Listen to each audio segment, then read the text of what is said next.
E aí, gente, beleza? Tudo bem? Eu sou Manuel, sou o diretor, vice-presidente da Mapigel e eu vim aqui no início do nosso podcast só para dar um recado, né? Esse podcast, ele faz parte de uma edição especial da quarta semana de Geografia da Mapigel. Vai estar disponível para vocês ao vivo, então fiquem ligados que o nosso podcast de hoje tá super didático, muito bem e com um convidado especial. Então, galerinha, abraços e fiquem com o nosso podcast. Bom, gente, espero que vocês estejam bem. A gente está aqui hoje para a gravação de mais um episódio do podcast, né, do Mapcast. Me chamo Alex José, sou do curso de bacharelado em Geografia, aqui na UFPE, terceiro período. Também estamos aqui com o Vitor. Olá, ouvintes. Eu me chamo Victor Azevedo.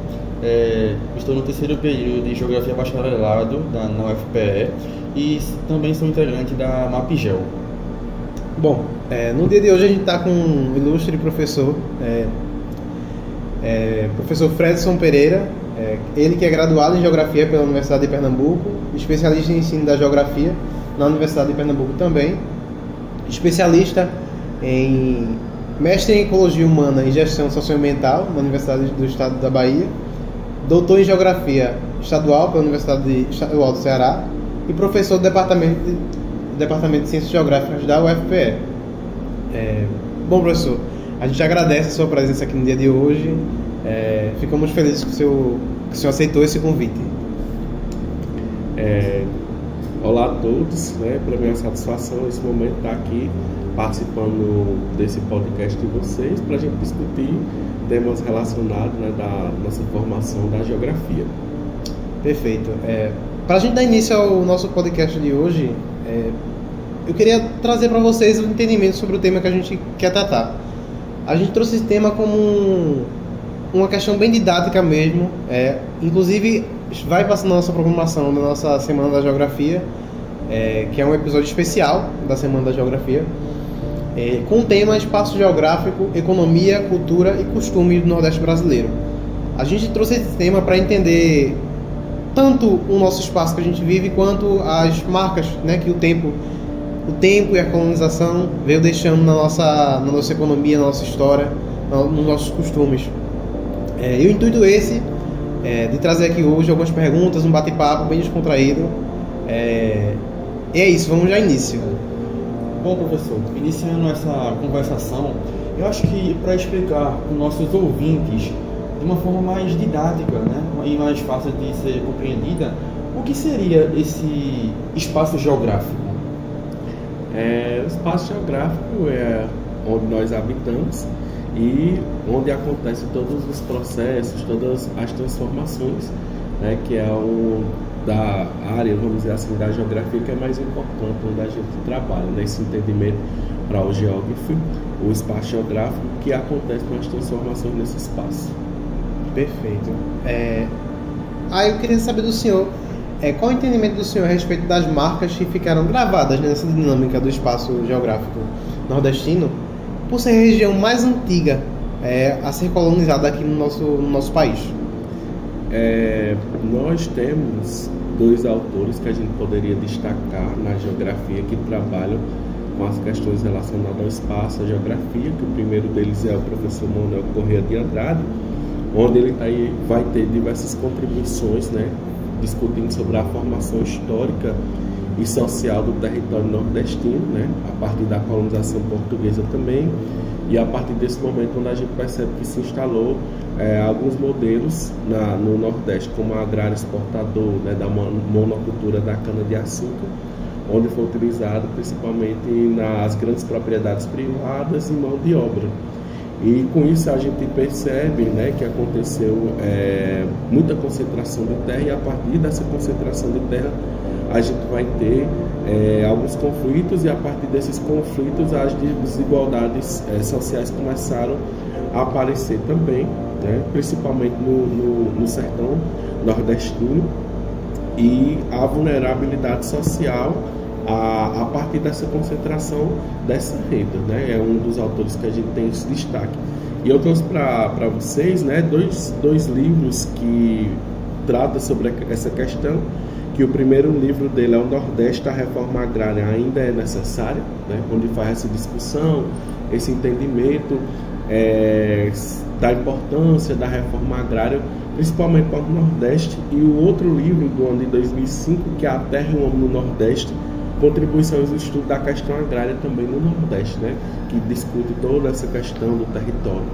E outro autor que a gente traz em destaque aqui, né, que é baiano, Milton Santos, bem conhecido de todos nós, da geografia, onde seus textos são lidos, debatidos, principalmente relacionados à questão do espaço, da urbanização, onde ele mostra o resultado, né, das ações históricas também, tanto do Estado como do capital, da população para o Nordeste. Para Milton Santos, ele chama também a atenção para a fragmentação espacial, né, por meio dos meios técnicos científicos informacionais também. Vai destacar as questões das áreas urbanizadas, né, a integração com a economia global também, as áreas periféricas, principalmente para o Nordeste brasileiro. E ele mostra também a questão da gente entender esse meio técnico também, né? Por exemplo, a gente tem a questão da transposição de São Francisco, né? Os polos agroindustriais que a gente vai ter, e o povoamento, dar destaque principalmente para a Bahia, né? Que foi o estado do Milton Santos. E dois livros que a gente poderia destacar do Milton Santos seria o da Zona do Cacau, né? Introdução ao Estudo Geográfico, onde ele faz toda a discussão ali da região do Recôncavo Baiano e como foi que a produção do cacau contribuiu para essa transformação social, né? E também essa construção do espaço. E o outro texto, que é um texto conhecido, um livro dele, que é A Natureza do Espaço, Técnica e Tempo, também do ano de 96, onde ele faz toda essa abordagem falando sobre o espaço. Perfeito. Eu fico instigado quando o assunto é esse, que a gente consegue observar ainda hoje essa concentração de terra que o professor trouxe no começo da sua fala, as oligarquias que ainda estão postas aí na nossa sociedade. É gritante a gente observar isso ainda não tem nos dias de hoje. Não é um assunto retrógrado, não é um assunto fora da atualidade, é um assunto muito atual e é necessário a gente debater isso. Bom,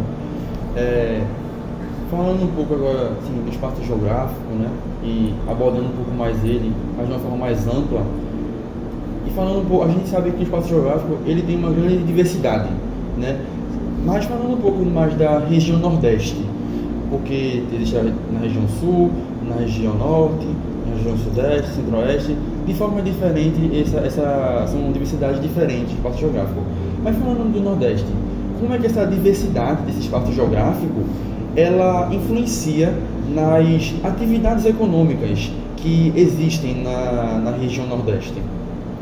A gente poderia destacar 3 temáticas dentro dessa economia. Primeiro seria o polo que a gente tem de fruticultura irrigada, né? Petrolina e Juazeiro, né? Que alguns vão chamar do polo agroindustrial também, onde a gente tem uma fruticultura irrigada, né? De exportação para outros países, principalmente da manga e da uva, né? Que é voltada para esse mercado, tanto o mercado interno, né? Tanto no Brasil, mas também para fora. E a partir da década de 70, 80, por ali, assim, os perímetros irrigados, né, que foram pensados para essa produção. E essa área é uma área onde a gente tem diversos solos, principalmente os latossolos, são solos ricos, solos férteis também, e as águas do São Francisco que contribuíram também para a construção desses perímetros. E fazendo a relação com a questão do Nordeste, a gente começa a observar que as mesmas, vamos dizer assim, políticas públicas que tiveram incentivo para o Nordeste, a gente vê que na região de Petrolina e Juazeiro também, né, principalmente políticos da região trouxeram esse investimento. O que a gente vai chamar no debate de hoje em dia, que é o agro-hidronegócio, né, que é o financiamento ali que você tem do agro, né, do agronegócio, mas também o financiamento da questão da água, né? Muitas empresas vêm de outros países ali, recebem incentivos fiscais para ficar na região do polo Petrolina e Juazeiro, por exemplo, empresas que trabalham com alimentos transgênicos, E esse incentivo fiscal, por exemplo, não paga água ou não paga o arrendamento de uma terra, alguma coisa assim, isso ali fez com que chamasse a atenção de diversas empresas dos Estados Unidos, do Canadá, principalmente da Europa, que hoje é uma das vias, né, que tem de exportação dessas frutas, e também pessoas que vêm de outros estados, de outros municípios, para residir nessas áreas para trabalhar, e na região de Petrolina e Juazeiro. Outro ponto que a gente pode destacar seria a questão da produção têxtil de roupas ou de calçados no estado do Ceará, principalmente no município de Fortaleza e em Maracanaú, né, na região metropolitana, onde essas roupas e calçados elas são produzidas no estado e levadas também. Então existe, por exemplo, empresas de calçados que ela tem uma relação também com o Ceará, com o Rio Grande do Sul, com o São Paulo de Rio de Janeiro, onde eles montam essa rede, né, de produtos para essa venda. Então o estado do Ceará faz essa produção, mas também é levado para outros estados. E o Ceará também, com Petrolina e Juazeiro, vai ter um destaque na questão da produção irrigada e até mesmo na questão do litoral, a criação de camarões, por exemplo, de peixes também, que isso tem movimentado a economia.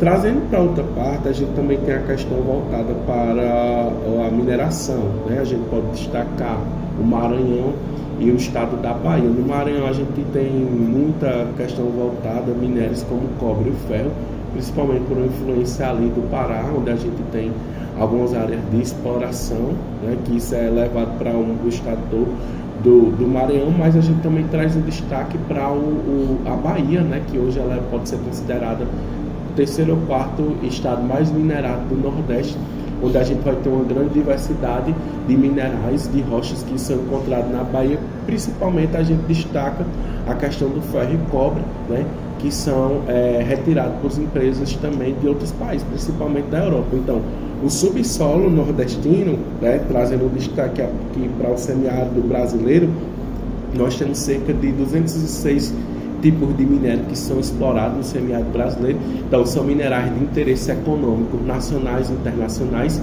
que hoje na corrida que a gente chama dos minerais estratégicos, né, a gente vai ter, por exemplo, o nióbio, a gente vai ter o cobre, vai ter o ferro e o nióbio, terras raras, por exemplo, que antes não foram identificados no semiárido brasileiro, e hoje a gente vê que esses minérios ali estão presentes também, né? Antes o semiárido, o Nordeste, era tido como lugar do atraso e da pobreza, e hoje a gente percebe que o subsolo também do semiárido brasileiro vai apresentar para nós, né, essa grande diversidade que cada vez mais tem sido explorada. Então, essa exploração também tem trazido consequências, principalmente para os povos e comunidades tradicionais que estão no semiárido. Então, quem são os impactados pela mineração? Aqueles povos e comunidades tradicionais que estão nas áreas de fundo ou fecho de pasto, mas também aqueles que estão nas margens do rio, por exemplo, do São Francisco, onde nós temos os jazireiros, os pescadores tradicionais, onde nós temos os quilombolas, onde nós temos os indígenas, porque esse minério que é explorado, principalmente o ferro e o cobre, ele precisa ser regado, né, molhado esse minério, para que ele não se perca durante o seu processo de transporte, né, pelos caminhões bitrens, ou até chegar nos portos. E onde é que essa água está? No semiárido, né, próximo ou nessas comunidades, no caso no São Francisco, como eu citei, mas ela também vai estar nos poços, nas barragens, nos riachos. E quem necessita dessa água são essas pessoas que utilizam isso para seu consumo humano ou para os animais, então para o seu dia a dia. E isso tem trazido, né, afetado essas comunidades. Então, às vezes as empresas chegam nesses territórios dessas comunidades, expulsam elas, né, sem perguntar nada, sem saber quem é o dono daquela terra, mas expulsa essas comunidades, esses moradores, para ficar com o bem que está ali no subsolo, que são esses minérios. Então a gente tem esse destaque para o Nordeste brasileiro, né, tanto para o Maranhão como para a Bahia, mas também outros estados, como no caso do Pernambuco também. Então existe essa relação lá no Maranhão, né, que é a região dos Carajás ali, São Luís do Maranhão, né, que tem essa questão da exploração do cobre, do ferro, da bauxita, né, por exemplo, para a produção do alumínio também, e outras atividades. Perfeito. Essa observação que o professor fez a respeito do uso indiscriminado da terra, sem importar quem, é gritante assim, o fato. Empresas estrangeiras ou até brasileiras mesmo chegam, invadem aquele local, né, usurpam daquela terra que é originária de um povo, é uma raiz, tem uma história para contar, é um povo que já é sofrido, então tem os seus recursos naturais roubados mesmo, né? E essa é chocante a gente observar debater sobre esses temas que são essenciais para a gente discutir no Nordeste brasileiro. Bom, partindo agora um pouco para falar sobre cultura, né? Acho que nos dias de hoje, com a tecnologia e com outras formas de entretenimento, a gente foi ficando no esquecimento, né? A apropriação da nossa cultura, dos nossos costumes que são tão nossos, né? A exemplo do coco de roda, da ciranda, e tantos outros, maracatu, e tantos outros costumes que acho que vão se perdendo, né? E ainda se salvam por algumas memórias mais, por algumas pessoas que vivem, que tem esse saudosismo do que já foi um dia, né? E que tentam resistir nessa luta de manter aquela cultura viva. Então, a respeito da cultura popular, de acordo com a sua visão, professor, qual a importância da conexão e da apropriação da gente com essa cultura que é nossa, nasceu aqui, é rica e muito bela? Eu sou suspeito para falar, mas a gente poderia destacar 3 momentos culturais ou apresentações que a gente vai ter, né? Ou manifestações culturais, que a gente tem o maracatu, o frevo, coco de roda, e como você disse, né? Nessa questão das tecnologias que a gente está vivendo hoje, é importante que exista essa valorização e essa conservação da nossa cultura, né? Hoje a gente está vivendo nesse meio técnico, científico, informacional, como o Milton Santos vai falar, mas é importante que a gente continue percebendo essa cultura para o nosso dia a dia, né? Principalmente para, vamos dizer assim, para as crianças, adolescentes, nos dias de hoje, que estão muito envolvidos. Estão muito envolvidos na questão tecnológica, mas é importante que eles relembrem e lembrem das suas raízes também. Então a gente poderia, como eu falei anteriormente, o maracatu, que é uma manifestação cultural, né, de influência africana, também afro-brasileira, onde a gente tem a música, a dança, a religiosidade junto, né, que a gente vai ter o maracatu nação, né, ligado às tradições também mais africanas, o maracatu rural, né, que é o baquiçô, que é chamado, desenvolvido ali, tem uma influência muito da zona da mata, né, e também do catolicismo, que a gente pode encontrar essa manifestação cultural tanto aqui no Recife, principalmente durante o carnaval, e o maracatu rural a gente pode encontrar ele na cidade, né, na zona da mata de Pernambuco, como também na Azaré da Mata, Tracunhaém.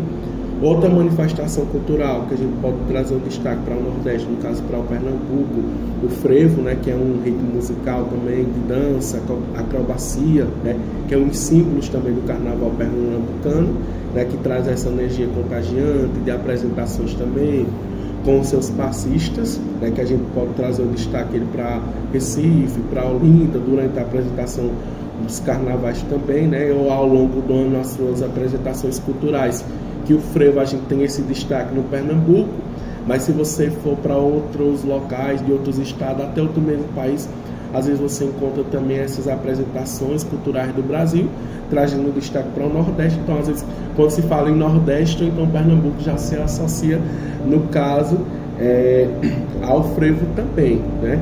A gente tem esse destaque, por exemplo, no Inverno de Garanhuns, onde é feita essas apresentações culturais. Por exemplo, a gente pode destacar o coco de roda também, que é uma dança popular, que tem uma influência africana, indígena também, com som de tambores, palmas, sapateados. A música geralmente está ligada, né, à vida do campo, que isso é importante, né, ligar ao modo de vida, vamos dizer assim, camponês, para o seu dia a dia. Então é uma forma que se tem ali de preservar, conservar a sua cultura do dia a dia, e você está ali engajado com isso durante o ano todo, né? Não só no momento específico de uma festa, mas durante todo o ano. que é uma expressão coletiva, né, ligada a essas festas populares. Então, a gente pode, onde é que a gente encontra? Né? Na zona da Mata do Pernambuco, Goiânia, Igaraçu, Aliança, né? Mas também outros estados, como Sergipe, Paraíba, Alagoas, né? Tanto nas festas juninas ou eventos culturais a gente vai também encontrar esse coco de roda, que inclusive essas manifestações culturais chamam a atenção hoje da academia também, né? Das pesquisas, tanto na graduação como também na pós-graduação. Inclusive já fui até orientador de TCC relacionado também a essas temáticas do coco de roda, né? O samba de véu no Vale do São Francisco que a gente vai ter também, ou até mesmo do maracatu. Perfeito. A gente consegue perceber que com essa explicação do professor Fredson, que a região Nordeste ela é muito rica em culturas, ela é muito rica em costumes, em diferentes locais da sua região, de uma região tão extensa e tão importante para o Brasil. Eu queria saber do senhor como o senhor vê esses costumes e essas tradições nordestinas, como elas têm se adaptado às mudanças sociais e às tecnologias que vêm cada vez mais avançando nos últimos anos. Como é que o senhor enxerga isso? Ao longo dos anos a gente vai perceber que algumas manifestações culturais dessa, a sua identidade às vezes ela está um pouco assim sendo perdida, mas a gente ainda percebe alguns grupos que têm resistido, né? Principalmente esses períodos que a gente tem vivido, mas eles estão ali sempre, né? Fazendo suas apresentações, buscando formar outros e principalmente envolvendo, vamos dizer, as crianças também, adolescentes, né? Como o exemplo da capoeira que a gente vai também ter, né? Da dança, esse que é chamado também de esporte para alguns. E é importante que essas manifestações culturais ela esteja presente no dia a dia, né? Para que ela não venha se perder ao longo do tempo, né? Apesar de alguns lugares a gente perceber que isso tem uma reduzida, mas a gente percebe também que esses grupos ainda estão ali, né? Aparece, faz suas apresentações para lembrar para o povo, eu estou aqui, eu estou presente. Então, se a formação socioterritorial do Nordeste está relacionada com isso, né? Hoje nós estamos em 2025, mas a gente está aqui aparecendo. Perfeito. Eu queria fazer um relato pessoal aqui a respeito da questão cultural da minha infância. Eu acho que eu não tive tanto contato com a cultura pernambucana enquanto criança, por incrível que pareça. Por mais que eu vim dessa geração que não foi a geração só da tecnologia, né? Minha geração pegou ali entre a tecnologia e sem ela, as duas, do brincar na rua, jogar bola. E daí eu acho que o não ter acesso a isso também vem de respeito à questão da educação que nossos pais tiveram, né? E não saber se apropriar dessa cultura, entender a importância dela como luta, como resistência, e conseguir passar isso para os filhos, né? Então, eu pretendo, né? Quando for pai, obviamente, passar um pouco dessa força que o povo nordestino tem, passar um pouco desse conhecimento, passar um pouco dessa tradição, né? Que é isso, é tradição, é raiz, é luta. E com esse relato, eu acho que a gente ficou muito contemplado, o tema foi bem contemplado aqui no dia de hoje. Professor, o senhor quer falar mais alguma coisa, quer complementar? Fique à vontade. Eu só queria agradecer, né, por esse momento que a gente está aqui fazendo essa conversa. É importante que a gente venha trocando esse diálogo, informações e aprendendo cada vez mais, né? E desejar a vocês que tenham também um bom evento, né? Muita aprendizagem relacionada à geografia também, que isso contribui tanto para a nossa formação pessoal, mas também social e acadêmica. Então esses eventos que a geografia sempre promove, né, traz importância e a gente leva isso para o resto da nossa vida. Perfeito. Vitor, quer concluir também? Bom, agradecer ao professor por mais uma vez ter aceito o nosso convite de participar desse episódio de hoje do MapCast. Eu acredito que hoje esse tema foi bem contemplado, como o Alex falou, foi um tema bem importante e um tema bem pertinente, e ainda mais falando sobre uma região muito importante para o Brasil e com uma rica tipo de variedades, né? A gente pode dizer de cultura, de costumes, economicamente falando também. Então eu acho que esse tema foi muito bem contemplado pelo professor, que conseguiu passar muito bem seus conhecimentos, e agradecer a ele por essa aula. Realmente, como o Vitor falou, foi uma grande aula que tem o professor com a gente. E assim que a gente finaliza o podcast de hoje, o terceiro episódio do nosso podcast aqui, Mapcast. E espero que vocês fiquem bem. Um beijo, até a próxima.